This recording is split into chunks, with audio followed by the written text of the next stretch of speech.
So matapos nga pong matalo mga idol ni Keith Thurman sa kanilang naganap na laban ni Sebastian Pondora kahapon, kung saan natalo po siya via 6-round technical knockout. Tanggap naman po daw ni Thurman mga idol ang kanyang pagkatalo kay Sebastian Pondora.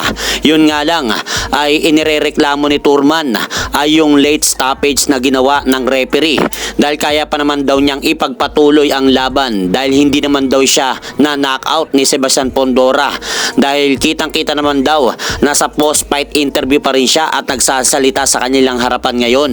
At babala nga po ni Keith Thurman mga idol, huwag na sana daw kunin yung referee na nagpatigil sa laban nila ni Sebastian Pondora, lalong-lalo na ako magaganap ay world title fight.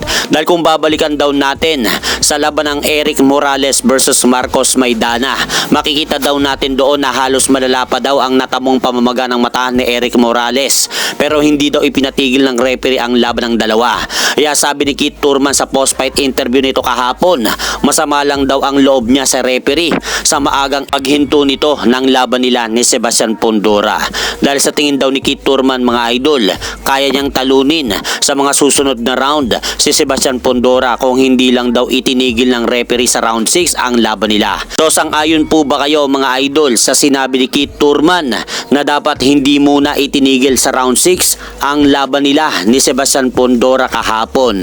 At sa kabilang balita naman, nasa bansang Japan na po si former IBF at WBA World Super Bantamweight Champion Marlon The Nightmare Tapales para sa kanyang nalalapit na laban kay former IBF World Super Bantamweight Champion Japanese boxer Yukinori Oguni na magaganap po ngayong darating ni April 3 sa Tokyo, Japan.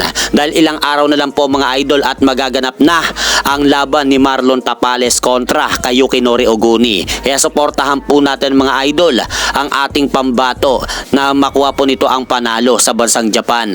At kasabay po niyan, bumiyahe na rin po papuntang Japan ang dalawa nating pambatong Pinoy na boksingero na sina WBC World Minimum Weight Champion Melvin Jerusalem at WBO Asia Pacific Super Bantamweight Champion Gabriel Santissima para sa kanilang 2 linggong paghahanda sa kanilang mga kanya-kanyang darating na laban. At hanggang dito na lang po muna ang aking update sa mga ganapan sa mundo ng boxing. At syempre mga idol, huwag niyo rin pong kalimutan, pakisuportahan niyo naman po muna ang ating munting channel.